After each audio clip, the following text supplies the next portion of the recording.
m'exprimer devant toute la France et pas que, s'agissant de ce thème qui me tient à cœur, à savoir comment est-ce qu'on parle d'évolution à nos concitoyens dans une mission qui est celle de la diffusion des connaissances scientifiques. On ne va pas parler ce matin de ce que c'est que l'évolution, on en parlera ce soir.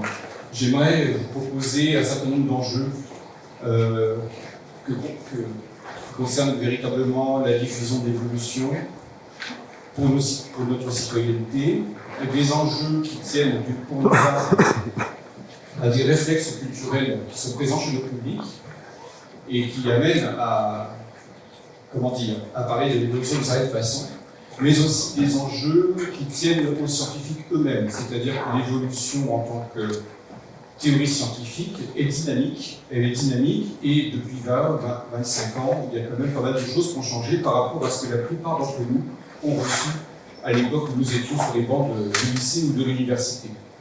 Il y a donc un héritage culturel chez les scientifiques qu'il va falloir infléchir si nous voulons parler d'évolution de la manière la plus moderne possible, j'ai envie de dire. Les enjeux, vous allez voir, sont en partie philosophiques et ça va vous sembler un peu éthéré, mais il faut bien en parler. Et pour en parler, il faut commencer par citer les deux principes fondateurs, les deux piliers, les deux idées majeures par lesquelles, classiquement, on reconnaît un discours dit évolutionniste. C'est la prise en compte, d'abord, de la filiation, c'est-à-dire cette idée que le vivant est le fruit d'une généalogie passée.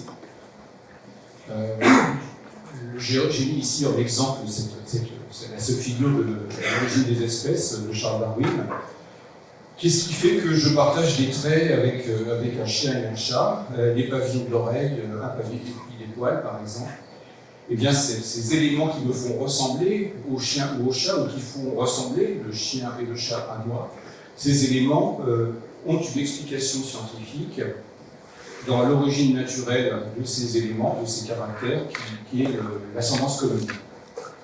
Descent with modification, écrivait Darwin. L'ascendance commune, c'est l'explication de la ressemblance entre espèces.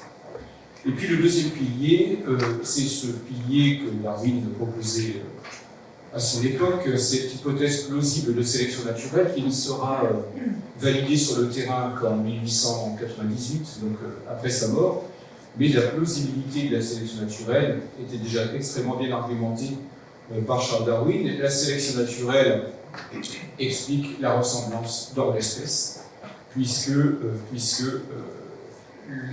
la variation que Darwin constate est égalée à chaque génération. Les variations les plus extrêmes sont éliminées du lignage, et ce qui fait que ce lignage il se recentre vers une moyenne de forme qui se maintient. Et à court terme, donc en effet, sur le court terme, la sélection naturelle explique la ressemblance dans l'espèce. La ressemblance parmi les êtres vivants, à partir de laquelle je fais une espèce pour les besoins de mon langage. C'est-à-dire que les espèces ne sont pas... Les espèces sont des catégories. Ce sont des catégories qui sont fondées sur une moyenne de la ressemblance dans une population. Alors, je résume, la sélection naturelle explique la ressemblance au sein de l'espèce, à court terme, bien sûr. Le filtre dont j'ai parlé et qui est là, les populations, ce filtre, s'il se met à changer, parce que l'environnement va changer, tôt ou tard, et bien sûr, cette moyenne dont je parle, des formes qui se maintiennent dans ce milieu-là, cette moyenne va se déplacer. Et sur le long terme, l'évolution explique aussi le changement dans l'espèce. Mais sur le court terme, à mon avis, il y a un enjeu important à rappeler que sur le court terme, la sélection naturelle explique la ressemblance dans l'espèce. La filiation explique la ressemblance entre les espèces. Pourquoi je parle de ressemblance? Alors qu'en fait, je devrais vous parler de divergence. Selon nos attendus spontanés, ce que nous avons reçu à l'école, c'est que l'évolution explique le changement des espèces. Ça, c'est ce qu'on a appris à l'école. Eh bien, il y a un enjeu à la fois philosophique et scientifique à parler de l'origine naturelle de la ressemblance. Pourquoi faut-il expliquer la ressemblance? Parce que la ressemblance, c'est ce sur quoi notre œil se porte spontanément. Pour la plupart de nos concitoyens, la ressemblance, elle est donnée. C'est un étant. C'est très normal. notre œil se focalise naturellement sur les régularités de ce monde. Pourquoi? Parce qu'un monde régulier nous rassure, un monde régulier nous permet de prendre des décisions et de mener ces décisions à un but qu'on lui a fixé. L'immuable nous semble donné. Je suis le même entre le moment où j'ai 17 ans et le moment où j'ai 75 ans. Ça, c'est ce sur quoi notre attention se focalise. Le changement, et surtout le changement inexpliqué, le changement spontané, j'ai envie de dire le hasard, nous ne l'aimons pas beaucoup spontanément, parce que ce changement rend le monde, imprévisible en quelque sorte, et ne convient pas à nos besoins de régularité. Et puis, vous savez, depuis l'Antiquité gréco-latine, il y a un vieux paradoxe qu'il faut gérer avec le langage. Si les sciences se proposent d'expliquer rationnellement et collectivement le monde réel, ce monde réel-là, auquel les sciences ont accès, c'est le monde qui change. Mais notre langage, lui, il a besoin de circonscrire des régularités pour arriver à parler à la nature. Si votre langage essaie d'être le plus fidèle possible au monde réel, il va essayer de capter ce monde réel dans la succession de ces changements. Vous devriez presque donner un nom différent entre cet individu-là, celui-là et celui-là. Parce qu'en fait, il a changé. Il a remplacé une bonne partie de sa matière, sa mémoire s'est altérée. C'est pas un scoop, nous changeons tout le temps, en fait. Et si vous vous regardez dans la glace aujourd'hui, et si vous vous regardez dans la glace après-demain, si le langage scientifique tient au plus près des changements matériels de la nature, la matière, c'est ce qui change par définition. Vous pourriez presque vous donner un prénom différent entre aujourd'hui et après-demain. Si vous faites coller le langage scientifique au plus près de la dynamique de la matière, vous n'allez pas pouvoir parler de la nature parce qu'il va falloir donner un prénom à chaque mouche et à chaque ver de terre, voire un nom différent à chaque moment de la journée. Le langage scientifique doit négocier avec le changement, c'est-à-dire que je dois m'accorder avec mes collègues pour savoir à partir de quel moment ce gars-là, il mérite de porter le même nom, de quel moment, de quel point, à quel point temporel. C'est exactement ce qui va se passer pour l'espèce. Le flux généalogique du vivant, ce sont des générations qui se suivent et qui ne se ressemblent pas complètement, qui changent. Il va bien falloir décider un moment quand est-ce qu'on appelle cette espèce Felis catus, à partir de quel point, et puis jusqu'à quel point on va l'appeler Felis catus. La pensée évolutionniste qui prend au sérieux la variation et le changement permanent de la matière nous oblige à être lucides sur les négociations que le langage doit faire pour parler du réel. Ça, c'est fondamental. L'enjeu n'est pas d'expliquer véritablement pourquoi et comment l'immuable change, parce que là, vous laissez le public dans cette idée que l'immuable, c'est ce qui est normal. C'est ce qui est normal dans le monde réel que la science se propose d'expliquer. Le vrai enjeu, c'est d'expliquer l'origine naturelle de l'immuable, c'est-à-dire pourquoi ça ne change pas, alors qu'à petite échelle, ça change tout le temps. Et c'est véritablement la question à laquelle répond Charles Darwin avec la sélection naturelle. Sachant que la variation est manifeste et démesurée, elle part dans tous les sens, comment j'arrive à maintenir une moyenne d'une forme que j'arrive à reconnaître alors que sur le fond, ça change tout le temps? Pourquoi ça ne change pas alors que ça change tout le temps? Mine de rien, on démarre mal la journée parce que je viens tout par terre ce que vous aviez appris à l'école. Moi, à l'école, j'ai appris que le rôle de la sélection naturelle, c'est d'expliquer pourquoi et comment les espèces changent.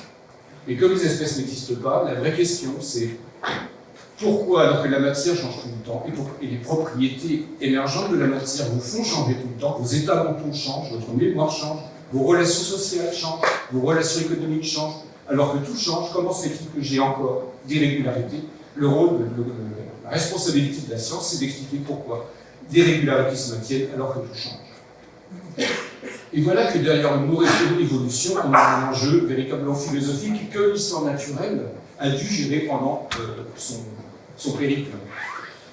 Parce qu'en effet, le classificateur suédois Linné, qui va fonder la nomenclature du nominal, lui a négocié la réalité du changement. Si vous pensez que dans la nature, ce qui est normal, c'est que ça se maintienne, c'est que ça ne change pas, en fait, si l'immuabilité est donnée. eh bien alors vous avez deux attitudes possibles. Soit vous niez la réalité du changement manifeste et vous adoptez une vision fixiste de la nature, c'était celle de Linné. Linné était cohérent avec lui-même. Hein. Quand il regardait la variation, il écrivait explicitement que la variation était une corruption matérielle du plan divin de création. Car Linné fait à son époque de la science en lien avec le discours théologique. La systématique, la science des classifications, et la science divine, c'est celle qui restitue à l'intelligence des hommes le plan divin de création. Donc, en effet, dans ce cas, ici au milieu, on ne voit qu'une seule chose, on voit la coccinelle, et chaque individu coccinelle porte une essence qui la rattache à une idée qui la transcende et qui est inscrite quelque part dans le plan divin de création. Si vous niez le changement, vous assurez la stabilité du langage. Vous êtes droit dans vos bottes, en quelque sorte. Darwin nous invite à faire un effort intellectuel un peu plus poussé, c'est-à-dire que plus poussé parce que contre-intuitif. Je ne suis pas en train de hiérarchiser les discours, mais contre-intuitif parce que Darwin a changé d'optique. Lui, au milieu, il voit 24 choses. Il voit la variation. Comment se fait-il, je répète, qu'on ait encore des coccinelles qui se ressemblent alors qu'elles n'arrêtent pas de varier et que certaines d'ailleurs varient tellement qu'elles sont incapables de se reproduire dans le milieu dans lequel elles vivent. Et donc, à terme, nous ne participons pas au lignage. C'est la réalité de la catégorie qui est négociée ici. Il n'existe dans la nature que des individus, et l'espèce coccinelle, c'est une décision de nomenclature que j'ai prise à partir d'un certain point du lignage de ces coccinelles vers un autre point du lignage. Une espèce est une convention de langage posée sur un flux changeant, en fait, un flux de génération changeant. Alors, il y a un héritage culturel chez le public, comme je le disais tout à l'heure, qu'il va falloir gérer si on parle d'évolution, que ce soit dans un musée ou dans les écoles, c'est que c'est notre rapport aux catégories. Et ça, c'est fondamental, vous allez voir à quel point. Je prends un petit exemple d'une citation. Les chats ont des poils parce que ce sont des mammifères. On peut trouver cette phrase sous différentes formes dans la bouche de certains publics. Le principe causal de la présence des poils, c'est l'appartenance du chat au mammifère, c'est-à-dire à une catégorie qui le transcende. Eh bien, on vient de renverser cette phrase. Hein, pour les scientifiques, le chat est un mammifère parce qu'il a des poils. Le mammifère est une convention de langage qui a été faite sur le partage par le chat, le chien et l'humain de poils, de pavillons des oreilles et autres caractères. Le rapport avec notre citoyenneté, c'est le rapport à la catégorie, justement. Pourquoi l'évolution est intéressante comme idée? C'est qu'elle nous engage à inverser notre rapport à la catégorie et penser ces catégories comme des conventions de langage qui n'enferment pas les individus. L'essentialisme dont je parlais tout à l'heure, vous savez, chaque coccinelle qui porte une essence en elle-même et qui comment dire, rattache ces individus coccinelles à la catégorie à laquelle vous l'assignez, eh bien cet essentialisme est à l'origine, enfin, il n'est pas responsable en lui-même, mais en tout cas, il participe de cette posture mentale. Alors que je commencerai par la plus simple d'entre elles, le créationnisme, qui considère qu'en effet, le monde est fixe.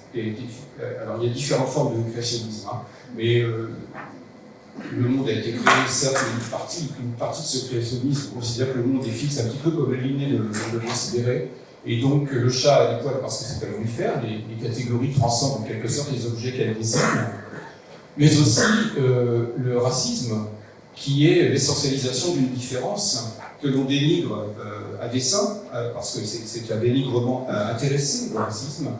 Et si on dit par exemple à quelqu'un « tu danses bien parce que tu es un noir », tu enfermes la personne dans une catégorie à laquelle tu l'assignes, et ses propriétés ont comme principe causal l'appartenance de l'individu à la catégorie. C'est un discours de l'enfermement, en quelque sorte. À la source du sexisme également, si je vous dis « tu ne sais pas t'orienter parce que tu es une femme », eh bien, c'est la catégorie à laquelle tu appartiens qui est responsable, en quelque sorte, du défaut que l'on pointe. Et l'individu se retrouve à ne pas pouvoir, on le sent bien d'ailleurs, hein, à ne pas pouvoir échapper à la catégorie à laquelle on assigne.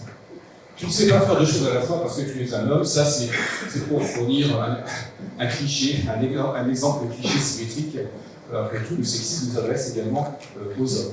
Alors pourquoi est-ce que ce rapport à la catégorie est fondamental dans la citoyenneté telle que nous la vivons?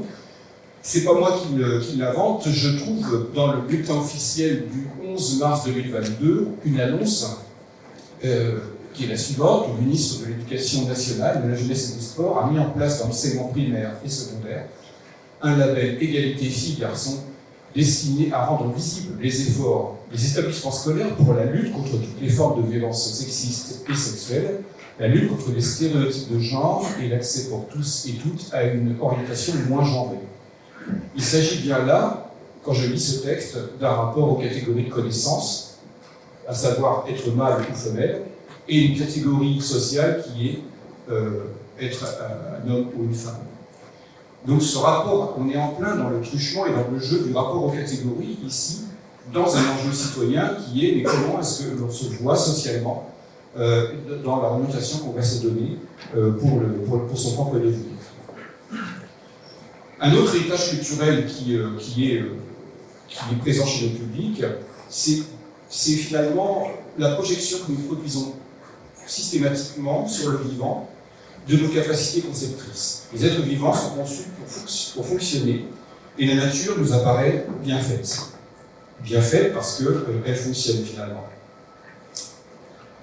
Bon, vous connaissez cette fameuse phrase de Bernard de Saint-Pierre, 1784, le melon a été divisé en tranches par la nature afin d'être mangé en famille, et la citrouille, étant plus grosse, peut être mangée avec les voisins. C'est quelque chose qui fait toujours sourire, c'est un peu une corde usée, je suis d'accord avec vous, mais il y a cette idée que les choses, si la nature fonctionne bien, c'est qu'elle a été conçue pour bien fonctionner, et ça c'est une projection psychologique spontanée, nous sommes des êtres concepteurs. Nous sommes des êtres concepteurs, c'est-à-dire que nous anticipons, lorsque nous fabriquons un objet, la fonction qui va advenir, et nous déterminons la structure par rapport à une fonction que nous anticipons. Si je veux faire un marteau, et si je veux que le marteau enfonce un clou, j'ai quand même intérêt à ce que la tête du marteau soit d'une certaine dureté, en quelque sorte, et donc je façonne ma tête de marteau de manière à réaliser une fonction que j'anticipe. Ce discours concepteur, à juste titre, nous sommes des êtres concepteurs, nous concevons. Et bien ce discours concepteur s'infiltre dans les discours de l'évolution très fréquemment dans les documentaires télévisés ou sur le web. Vous trouvez des phrases comme ici dans un documentaire de la BBC, s'agissant de Cynognathus, un reptile ovalien, pour loger leur cerveau qui continue de se développer, leurs os crâniens s'élargissent, formant une tête colossale. Avec un peu d'humour, mon ami Alain Pelletto, illustrateur, me dit que c'est l'origine de la nouvelle. Alors, l'œil est fait pour voir, et on pense qu'il est forcément bien fait, d'abord. Entre nous, c'est oublié que dans cette salle, il y a à peu près 40% des personnes qui m'écoutent et qui portent des lunettes. Ça veut dire que l'œil n'a pas toujours le rayon de courbure au cristallin et à la cornée pour que les rayons lumineux convergent sur la rétine. Donc l'œil n'est pas toujours bien fait, c'est précisément l'expression de la variation. Et ne me dites pas que c'est parce que vous êtes âgé, vous n'êtes pas si âgé que ça, en moyenne, mais dans une classe de collège ou de lycée, vous regarderez, il y a à peu près 30% des élèves qui portent des lunettes. Ils sont jeunes, hein. Donc c'est l'expression même de la variation, qu'on peut mobiliser d'ailleurs de manière assez pédagogique. Mais l'idée que nous faisons d'un œil qui marche bien, c'est qu'il a été conçu pour bien marcher. Et c'est ça la projection dont je parlais tout à l'heure. C'est spontané et c'est extrêmement difficile de faire comprendre à un public, quel que soit l'âge qu'il a, qu'on puisse obtenir des performances biologiques sans concepteur. Ça, vous pouvez vous en rendre compte. Dans la vie de tous les jours, si quelque chose marche, c'est parce qu'on a voulu ainsi. Et il y a une pensée qu'on appelle le finalisme qui consiste à penser qu'en effet, si les choses marchent bien, c'est que les fins ont précédé les causes en quelque sorte. C'est étudié pour, disait Fernand Reynaud. Ça, c'est le raisonnement du concepteur. Je sais que plus personne ne se souvient de Fernand Reynaud, mais il y a un sketch qui est passé à 10 ans où papa, pourquoi les vaches elles ont des cornes et que les chevaux ils en ont pas, et Fernand Reynaud répond, enfin c'est pas Fernand Reynaud pardon qui répond, c'est le père de l'enfant qui pose la question, qui est un peu limité dans ses réponses et qui ne peut répondre que bah, c'est étudié pour. Voilà. Et en fait, à toutes les questions que son enfant pose, le père répond c'est étudié pour. On rigole, mais ce qu'on a appelé il y a à peu près 10-15 ans l'intelligent design aux États-Unis, c'est ni plus ni moins que le raisonnement de Fernand Reynaud. C'est-à-dire cette idée qu'il serait plus parcimonieux d'expliquer l'adéquation entre les formes et les fonctions de la nature à partir d'un principe concepteur transcendant, qu'on ne nomme pas d'ailleurs, parce qu'ils sont pas là, ils vont ratisser assez large, hein, ils sont assez fédérateurs dans ce providentialisme, car il s'agit en effet d'un providentialisme. Eh bien, il serait plus parcimonieux d'expliquer l'adéquation entre les formes et les fonctions par un principe providentialiste, un principe concepteur, que par sélection naturelle, c'est-à-dire variation, transmission, contrainte. Donc, ça a l'air amusant, mais si nous avons un principe ordonnateur, d'où qu'ils viennent d'ailleurs, pour expliquer les êtres biologiques, nous sommes à côté de la biologie. Pourquoi? Parce que le rôle de la biologie, c'est de trouver une cause naturelle à l'ordre apparent. Je l'ai déjà dit tout à l'heure. Pourquoi c'est régulier alors qu'au niveau physico-chimique, ça n'arrête pas de changer? L'ordre ne peut pas être causal en biologie, parce que l'ordre, c'est ce qu'on doit expliquer. Et le génie de Darwin, c'est d'avoir pensé ça, justement. C'est d'avoir expliqué l'origine d'une régularité à partir d'un désordre foncier qui est la variation spontanée des individus dans une population. Donc, chaque fois que vous rencontrerez une métaphore qui est un principe d'ordre en tant que principe causal, vous n'êtes pas en biologie, vous êtes ailleurs. Le programme génétique n'est pas une métaphore biologique. Le programme génétique est une métaphore cybernétique ramenée en 1961 par plusieurs acteurs, notamment Ernst Mayr, pour expliquer les régularités biologiques. Je ne vous cache pas qu'aujourd'hui, on a tourné le dos à cette métaphore du programme. Elle est tellement amendée qu'elle n'est plus, comment dire, efficace à restituer les régularités des manifestations d'un corps biologique. Alors il y a en effet un cours prospectif qui est le finalisme, mais pour autant, si on parle d'évolution, les organes ont bien une fonction, et c'est évidemment qu'on peut parler d'une fonction qui est en fait parlée d'un cours rétrospectif. C'est ce qu'on appellerait la finalité fonctionnelle.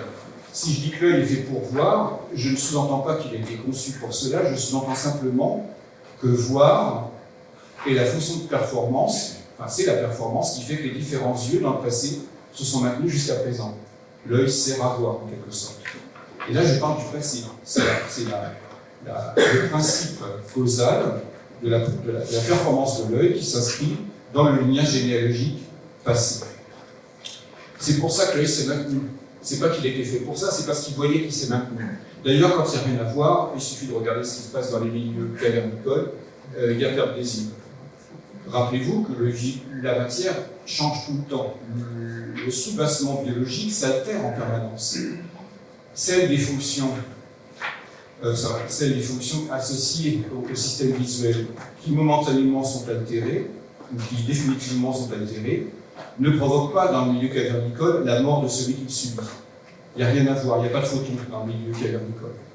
Et donc, ces mutations, dirait-on, ou ces changements, ces altérations successives, s'accumulent dans le lignage jusqu'à la perte totale des yeux. Ça se passe plusieurs fois indépendamment, chez les araignées, chez les écrevisses, chez les poissons téléostiniens, chez le protéorhidiard, qui est une salamandre. Ça explique pourquoi, dans le milieu cavernicole, on perd les yeux. La fonction n'est pas anticipée par rapport à la structure, c'est l'inverse, c'est la fonction et la condition de maintien de la structure. C'est le raisonnement inverse de notre raisonnement concepteur. Et c'est pour ça que l'évolution est difficile à faire comprendre à nos publics. C'est que pour nos pensées conceptrices, la fonction est anticipée par rapport à la structure, alors que dans la nature, les structures ne se maintiennent que parce qu'elles sont fonctionnelles. Au demeurant, la nature n'est pas si bien faite que ça. Il faut toujours penser à comparer en biologie. Hein. Si vous regardez un œil humain et un œil de pieuvre, vous regardez un petit peu les cellules photoréceptrices qui sont légendées ici en 1. Les cellules photoréceptrices sont en arrière du câblage nerveux, ici illustré en 2, c'est-à-dire que le câblage nerveux fait obstacle à la lumière vis-à-vis des cellules photoréceptrices. Et puis il y a un point aveugle, puisque ce câblage il retourne vers le nerf optique. Donc en 4, ici, vous avez un point aveugle.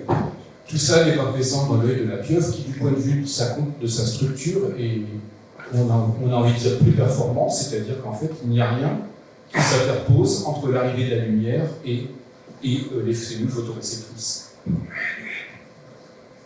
Je vous laisse réfléchir sur cette nature qui serait bien faite.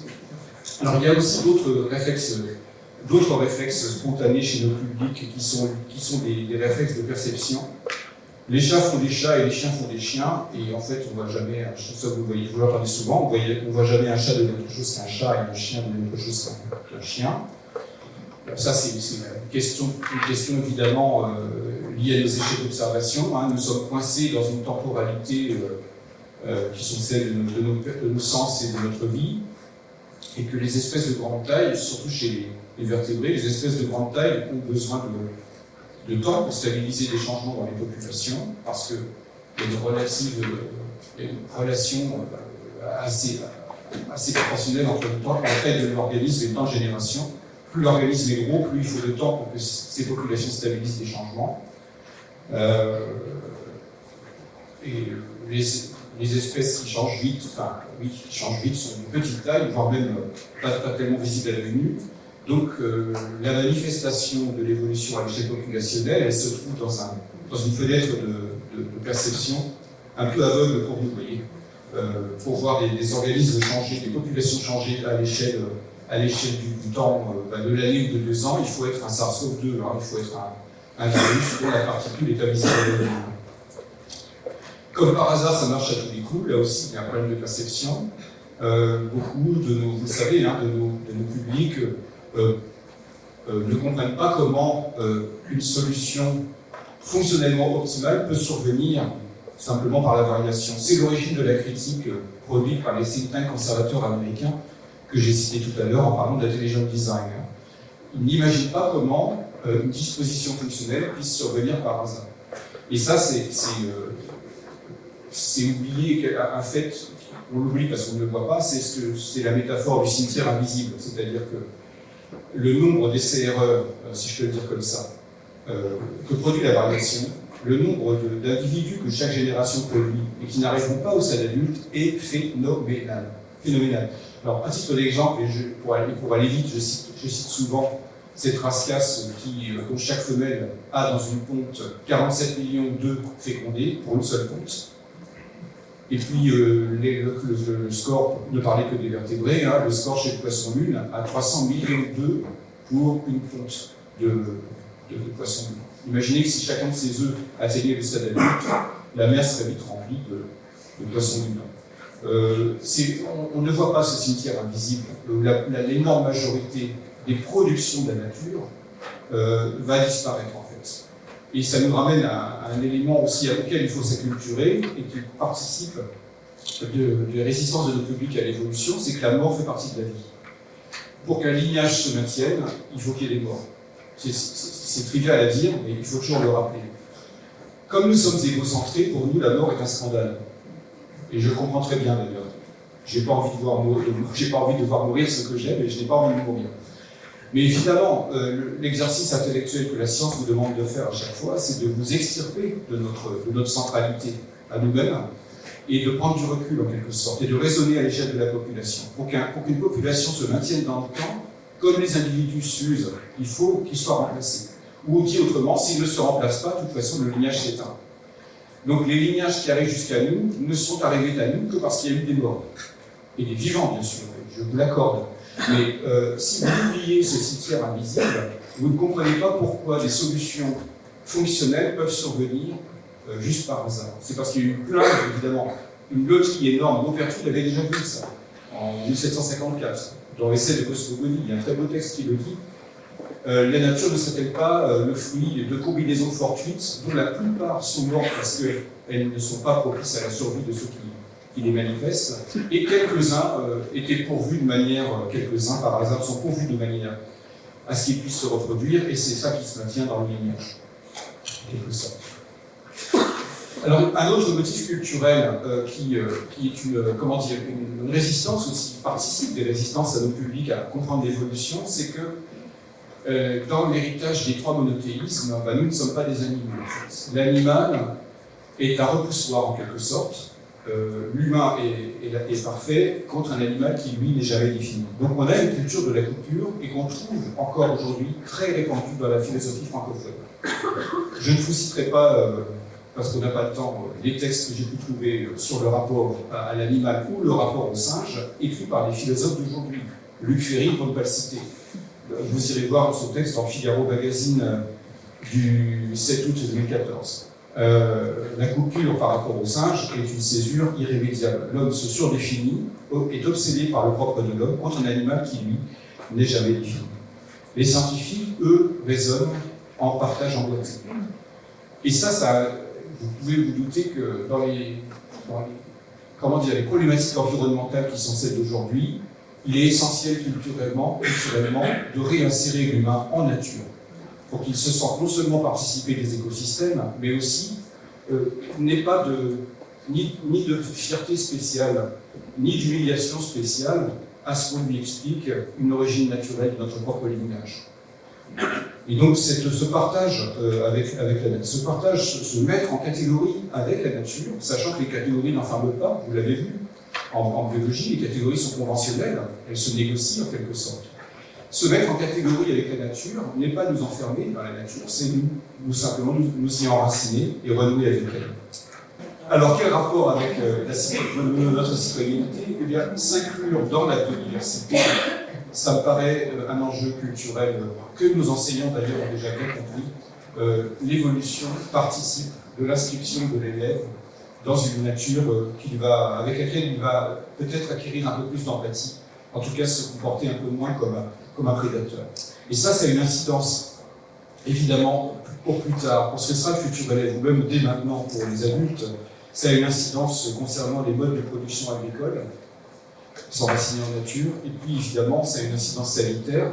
Je ne vous cache pas que, alors je ne vais pas dire merci pour la pandémie, hein, pas exagérer, mais tout de même, la prise de conscience de ce que sont les zoonoses, de notre rapport aux êtres vivants et des applications que ça a pour la santé a fait émerger depuis 2000, ça fait quand même 20 ans que ça a émergé, hein, cette notion d'une seule santé. Vous avez vu cette notion émerger aujourd'hui dans pas mal de journaux. Une seule santé, eh bien, c'est prendre en considération pas seulement la santé humaine pour assurer notre devenir, mais aussi la santé de l'environnement et la santé animale. Et ça, ce One Health, ce concept d'une seule santé, a réémergé à l'occasion justement de la dernière pandémie, qui est le fruit indirect d'une zoonose. L'héritage scientifique maintenant. Là, j'ai passé quelques idées, qui sont dans la tête de la plupart de nos concitoyens. Et ce n'était pas une liste exhaustive, hein, je ne prétends pas l'exhaustivité, bien sûr. J'aurais pu faire une conférence entière sur la manière dont nous sommes réactifs, par exemple, à la survenue du hasard. Nous sommes très mal à l'aise avec le hasard. Alors, quand il s'agit de jouer à un jeu peut-être d'argent, non, mais pour le hasard, dans le discours sur les origines, ça froisse. Mais on en parlera une autre fois. Là maintenant, j'aimerais me pencher sur un enjeu qui vous intéresse certainement aussi, si je peux avoir la prétention de le dire, c'est, quels sont ceux des réflexes culturels inscrits chez les scientifiques eux-mêmes qu'il va falloir réfléchir si on veut comprendre mieux l'évolution telle que la théorie se donne à penser aujourd'hui. D'abord, il y a ce réalisme de l'espèce dont nous avons hérité, non pas de Darwin, parce que Darwin était nominaliste, seul dans la nature existent des individus, mais nous avons hérité de ce réalisme de l'espèce de la part de Ernst Mayr. Ernst Mayr, qui est un des acteurs, il n'est pas le seul bien sûr, mais c'est un des acteurs majeurs de la théorie synthétique de l'évolution, entre 1937 et 1977 en gros. Et Ernst Mayr privilégie une vision de la nature qui est inscrite dans le temps présent. Et ça, c'est un motif pédagogique que je ne cesse de répéter à chaque fois qu'on consulte. Si vous voulez parler de l'espèce, il faut absolument inclure la dimension, la profondeur du temps. Ça, c'est capital. Pourquoi? Parce que si vous restez coincé dans une tranche de temps qui est ici et maintenant, vous avez l'illusion que les espèces sont réelles. Et en effet, n'importe quel enfant vous dira dans une classe de CM2, les chiens sont pas petits que les chats. Je sais ce que c'est qu'une espèce, en fait. On confond dès lors un critère de reconnaissance, la mixité, on confond le critère de reconnaissance avec la définition qui est autre chose. Il y a une idée qui est attenante, et ça peut paraître surprenant, mais l'idée est jointe à la précédente. La sélection naturelle explique le changement. Ça, c'est ce que nous avons appris, nous, à l'école. La sélection naturelle explique comment les espèces changent. Et si je dis que les espèces n'existent pas, que devient la phrase? Je me répète, je l'ai déjà dit au début. C'est lié, ces deux notions-là sont liées en partie au fait que nous oublions d'abord de relire Darwin et aussi nous oublions d'intégrer la dimension d'épaisseur du temps dans notre vision de l'espèce. Là, j'ai remis cette image tout simplement pour attirer votre attention sur le sous-titre du livre de Darwin. L'origine des espèces par le moyen de la sélection naturelle ou la préservation des variants favorisés au cours de la lutte pour l'existence. Préservation. En fait, on ne parle pas d'évolution dans le sous-titre. Ça ne vous a jamais choqué, ça? On ne parle ni de transformation, ni d'évolution, ni de transmutation. Darwin utilise le mot transmutation, mais dans le livre, pas dans le sous-titre. L'origine de l'espèce pour Darwin, c'est précisément la sélection naturelle qui resserre la variation des formes d'un lignage autour d'une moyenne qui se préserve. C'est ce que je disais tout à l'heure. En première instance, la sélection naturelle explique d'abord la ressemblance avant que d'expliquer le changement. Et cette espèce, elle n'est qu'une convention de langage finalement posée sur un flux généalogique. Si vous vous donnez la profondeur du temps, vous pouvez vraiment parler de la définition de l'espèce. Une espèce, qu'est-ce que c'est? Eh bien, c'est un flux généalogique non divisé, il reste cohérent depuis son point de départ où il se sépare du flux voisin, avec lequel il est interstérile, depuis le point de départ en bas jusqu'à la prochaine division, c'est-à-dire au moment où ce flux sera scindé à son tour. Tant que le flux généalogique reste cohérent, eh bien on va poser un nom sur ce flux, parce qu'il faut bien qu'on arrive à parler de la nature. Rappelez-vous, ces noms sont des négociations de notre langage avec un réel qui change tout le temps. Il faut arriver à parler de portions cohérentes de lignage généalogique. Donc un nom d'espèce, qu'est-ce que c'est? C'est une étiquette posée sur une hypothèse de généalogie cohérente, en quelque sorte. C'est abstrait ce que je raconte là, mais en effet, la notion d'espèce, je suis désolé, la notion d'espèce, c'est abstrait. C'est comme la généalogie, si vous réfléchissez à un instant, la généalogie, c'est une notion extrêmement abstraite. Même celle que vous allez faire avec les registres d'état civil, vous faites la généalogie de vos familles, vous dessinez sur le papier une figure très abstraite. Les ancêtres ont disparu, il ne reste que des papiers, vous tracez des lignes qui sont des symboles mathématiques pour signifier quelque chose, la relation d'engendrement de mon grand-père à mon père et de mon père à moi-même. Ces relations sont abstraites, parce qu'il n'y a plus rien qui reste de tout ça, en fait. Enfin, si, peut-être que mon père vit encore, mais en tout cas, si vous faites la généalogie suffisamment loin dans le passé, vous dessinez quelque chose de très abstrait. Là, c'est pareil, c'est le même niveau d'abstraction. Seulement, si on reste coincé dans le temps présent, on confond, comme on l'a fait longtemps dans les programmes scolaires, les critères de reconnaissance de l'espèce avec la définition. À l'école, on apprend que l'espèce, c'est des individus qui se ressemblent et qui font des petits ensemble. Quand je le dis comme ça, je n'ai pas intégré la profondeur du temps en fait. Et l'espèce ne m'apparaît pas comme une conventionnelle, elle m'apparaît comme réelle. Si je reste coincé ici et maintenant. En effet, la ressemblance et la mixité, le fait de se reproduire entre soi, sont deux critères par lesquels je peux assigner un individu à une espèce déjà connue. C'est ce qu'on appelle des critères de reconnaissance. Mais en épistémologie, c'est quand même important de ne pas, du point de vue épistémologique, c'est très important de ne pas confondre des critères de reconnaissance et des définitions théoriques. Ce sont deux objets épistémologiques différents. Le critère de reconnaissance, vous êtes dans l'empirique, alors que dans la théorie, bah, comme le nom l'indique, vous êtes dans la théorie. Donc la définition de l'espèce, c'est une notion théorique. La définition de l'espèce, ce n'est pas des critères de reconnaissance, c'est un flux de génération non divisée. Et alors, en effet, l'espèce devient conventionnelle et vous libérez les individus de l'espèce. Du coup, on n'est pas choqué, on n'est plus tellement choqué qu'un lion fasse des petits dans un zoo avec un tigre. Après tout, les espèces sont des noms qu'on pose sur des flux généalogiques. Si ces flux ne sont pas tout à fait fermés l'un par rapport à l'autre,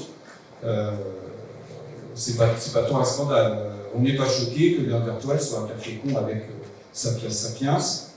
Et puis, voilà, il y a une fluidité, en effet, dans ces liens généalogiques dont nous parlons.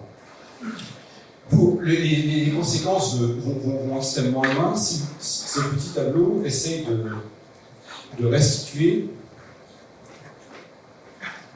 cette idée que, par rapport à l'espèce, on a des conséquences assez lourdes dans le XXe siècle. Si ce qui est dans la colonne de droite, c'est le principe explicatif, dans la colonne du milieu, c'est ce qu'il faut expliquer, et dans la colonne de gauche, c'est à partir de quoi? Qu'est-ce qui est observable? Eh bien, au XVIIIe siècle, en gros, pour le faire de manière très ramassée, très schématique, comme l'exercice du scientifique se réalise encore sous le contrôle du pouvoir religieux, Dieu explique pour l'inné les régularités des individus qui forment une espèce. Les régularités de l'espèce, en fait. L'espèce est le fruit d'un plan qui vient de création. Au XIXe siècle, on parle encore de Darwin aujourd'hui parce qu'il a renversé l'observable. Les espèces n'existent pas, ce sont les individus qui existent. Et dans un discours scientifique, donc le rôle de la sélection naturelle, c'est d'expliquer la régularité des individus avec laquelle je fais une espèce pour les besoins de mon langage. Ernst Mayr va renverser ce truc-là parce qu'il pratique ce qu'on appelle un réalisme de l'espèce, d'une certaine manière. Et dès lors, si l'espèce est réelle ici et maintenant, le rôle de la sélection naturelle, c'est d'expliquer comment l'espèce change. Et ça, c'est ce qu'on a appris à l'école. C'est ce que moi j'ai appris à l'université. Alors, c'est pas complètement faux, parce que, en effet, si le filtre, comme je l'ai déjà dit, est appelé à changer, eh bien, la moyenne va se déplacer. Donc, la sélection naturelle explique aussi le changement des individus.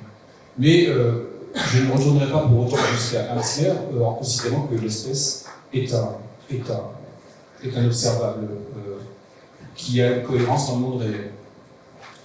Aujourd'hui, on est revenu au XXIe siècle à une sélection naturelle dont le rôle est d'expliquer la régularité des individus à court terme et le changement de la moyenne de ces individus sur le long terme. Un autre héritage scientifique dont il va falloir bouger un petit peu, c'est la centralité du gène dans la théorie de l'évolution. J'ai été stupéfait de voir mes jeunes collègues, lorsqu'ils parlent d'évolution dans un musée ou dans une émission de radio, commencer par parler de l'ADN. On peut très bien parler d'évolution sans jamais parler d'ADN. L'ADN est devenu une sorte de molécule culte, en quelque sorte. Les gènes, alors, il faut faire vite, ça demande une conférence en soi, mais les gènes, retenons simplement quelques métaphores. Les gènes aujourd'hui ne sont plus des contrôleurs de ce qui se passe dans l'organisme. Ce sont des partenaires. C'est-à-dire qu'il y a plus de programme génétique, les gènes créent les impulsions, fabriquent les impulsions, ils sont importants, hein. Ils conservent leur importance, bien sûr. Mais quand je dis qu'ils impulsent, au lieu de dire qu'ils contrôlent, je réinterprète les expériences de knockout de gènes, où en supprimant l'expression d'un gène, vous en analysez les conséquences sur l'organisme. Et si ces conséquences sont drastiques, on a dit, dans les années 60, 70, même 80, on a dit tel gène contrôle telle fonction ou telle réalisation anatomique. On a utilisé le verbe contrôle parce qu'on était sous l'égide instructiviste du programme. Il suffit de changer un verbe pour changer complètement le sens de ce qu'on dit. Si je dis que le gène impulse simplement un organe ou une fonction, des gènes au pluriel impulses, eh bien, je sous-entends qu'ils ne contrôlent pas toute la cascade des événements qui vont s'en suivre, en quelque sorte. Et on est déjà dans une épistémologie beaucoup plus prudente, en fait. Il y a, excusez-moi l'expression, mais comme on n'a pas beaucoup de temps pour faire des métaphores, on laisse de la place à une liberté cytoplasmique, on laisse de la place à une liberté cellulaire, on laisse la place à des phénomènes émergents dont l'explication n'est pas réductible à la somme des impulsions de quelques gènes. L'émergence se voit, si on abandonne le programme génétique, on se donne la place à avoir des phénomènes émergents au sein même d'un organisme. Donc la centralité du gène va devoir être questionnée dans la biologie du XXIe siècle, c'est déjà le cas en fait, c'est déjà le cas. Et le gène n'est pas seulement un contrôleur, mais il n'est pas non plus un notaire. On a mis beaucoup de temps à admettre qu'on transmet à la génération suivante beaucoup plus que des gènes. En tout cas, moi, à l'époque où j'étais étudiant, c'était très compliqué de penser que quelque chose puisse être transmis à la génération suivante, qui ne passe pas par la case de l'ADN de vos cellules sexuelles. Je retiens cet article dans Nature, qui n'est pas vraiment un article, mais qui est un débat sur Does Evolutionary Theory Need a Rethink? Est-ce que la théorie d'évolution a besoin d'être repensée? Et alors, il y a les pour et il y a les contre, c'est un débat. Mais j'attire votre attention sur cet article et surtout sur un autre article qui a été fait par Kevin Lalande dans un journal que je vous montrerai tout à l'heure. En gros, à quoi se résume ce propos? C'est le schéma, c'est le module de transmission qui change. Pour que vous ayez sélection naturelle, il faut que vous ayez variation, ça c'est pas, elle est spontanée, c'est pas un flou. Il faut que cette variation, pour intéresser le lignage, bien sûr, soit transmissible, donc il y a transmission ensuite, et puis la transmission, il faut qu'elle se fasse sous contrainte. Donc variation, transmission, contrainte. Eh bien, pour faire court, c'est le module de transmission qui change aujourd'hui. Dans le schéma que nous avions appris jadis à l'école, dans l'ancien schéma, le génome développe un programme qui développe l'organisme. Le premier cercle, c'est le génome, le deuxième cercle, c'est la cellule, le troisième cercle, c'est l'organisme. Le génome déploie un programme qui est l'organisme, et le génome est notaire dans le sens où, d'une génération N à gauche à la génération N plus 1 à droite, seul l'ADN des gamètes, en quelque sorte, passe à la génération suivante. Pour résumer, c'est un peu le schéma dans lequel on apprend sa biologie dans le dernier tiers du XXe siècle. Aujourd'hui, j'ai envie de vous dire, on transmet à tous les étages. La théorie de l'évolution n'est plus centrée sur le gène ou sur le génome, mais elle est en train de se recentrer sur l'organisme. Et ça, c'est important à intégrer dans notre façon de parler d'évolution. Alors, il y a plusieurs transmissions. Il y a toujours, bien sûr, la transmission numéro 1, qui est celle de l'ADN des cellules sexuelles, mais il y a une hérédité cytoplasmique numéro 2, il y a une hérédité épigénétique, la troisième transmission par apprentissage des comportements, c'est pas un scoop, mais ces comportements vont participer de la capacité à la génération suivante de faire face aux aléas de l'environnement, captation de nourriture, captation de ressources, capacité à coopérer dans l'espèce, capacité à coopérer entre espèces aussi d'ailleurs. Enfin, et puis pour terminer, transmission de niche. Vous comprenez l'idée, c'est la métaphore de la termitière. Dans une termitière, il y a des conditions chimiques de température et d'humidité qui ne sont pas celles de l'extérieur. Ce que je veux dire par là, c'est que les termites de la génération d'avant ont construit un environnement qui devient un filtre sélectif sur les générations suivantes, mais ce filtre sélectif, c'est la génération précédente qui l'a construit. Ce que dit Kevin Lalande, en quelque sorte, c'est que les êtres vivants ne sont pas seuls, ils subissent pas seulement la sélection naturelle, ils sont aussi, pour une certaine part, acteurs de la sélection naturelle. Donc, un être vivant qui serait un réceptacle passif de son propre ADN, en quelque sorte, et qui subirait la sélection naturelle, pourquoi pas, mais c'est pas seulement ça, c'est aussi plus riche que ça, c'est que les organismes participent de leur propre sélection. Dans le guide critique de l'évolution, on a résumé dans un tableau en français ce qui est écrit dans cet article de Kevin Lalande que je vous recommande, The Extended Evolutionary Synthesis. la nouvelle théorie évolutionnaire étendue qui permet de mieux embrasser la complexité des organismes dans la façon dont nous pensons à son évolution. Je passe les grades, peu importe, ça n'en parle plus beaucoup. Et je vais bientôt conclure en disant que l'évolution dans les écoles et dans les musées, c'est aussi une occasion de distinguer les savoirs. Et là aussi, je rejoins les enjeux pour le citoyen d'aujourd'hui à comprendre l'évolution. Pourquoi? Parce que cette évolution, elle peut se retrouver spontanément contestée, questionnée bien sûr, ça c'est clair, mais contestée par ceux qui devraient tirer du savoir comme un bien public, faire bénéfice d'un savoir conçu comme un bien public en quelque sorte. Vous n'ignorez pas qu'il y a une reconnaissance de témoignages des enseignants du secondaire depuis à peu près une petite dizaine d'années, témoignages de contestation de l'évolution au sein même de la classe, en quelque sorte. Alors il ne s'agit pas de questions naïves, il s'agit vraiment de postures d'opposition, au motif que l'évolution n'est pas conforme à l'opinion des élèves ou aux croyances religieuses des élèves. Et face à cela, j'ai souhaité moi-même proposer aux enseignants deux critères simples. Ils sont faits pour être didactiques, hein. C'est fait pour être mobilisé rapidement, c'est pas des pistéologies sophistiquées, mais en tout cas, ça a prouvé son efficacité. Valoriser les savoirs, c'est expliquer que quand je sais quelque chose, je sais pourquoi je le sais, je mets un J sur la colonne de droite. Est-ce que ce que je dis, je le tiens d'un principe d'autorité? Est-ce que je m'en remets à quelqu'un? Ou est-ce que je sais le justifier par moi-même? Et je peux le justifier en principe par moi-même, je mets un J, et les savoirs sont collectivement constitués. Dans la colonne de gauche, il y a un C. Ce que je dis est assumé à titre collectif. Les savoirs scientifiques, vous le savez bien, sont des constructions collectives, bien sûr. Et donc, ces deux critères, collectif versus personnel, ou bien principe d'autorité versus justification rationnelle, ces deux critères permettent justement une distinction du savoir par rapport à d'autres postures mentales, en gardant dans un coin de la tête, et ça c'est bien pour les concitoyens, qu'en science, en principe, on ne confond pas la critique des personnes et la critique des idées. Et ça, si dans un congrès scientifique, mes collègues le questionnent, c'est pas qu'ils sont malveillants. Au contraire, le questionnement est souvent d'ailleurs bienveillant. Même l'objection est bienveillante, c'est que mon interlocuteur veut comprendre pourquoi on ne trouve pas le même résultat alors qu'on devrait trouver le même résultat. C'est un appétit, à rigueur, un appétit épistémologique qui fait qu'il pose la question.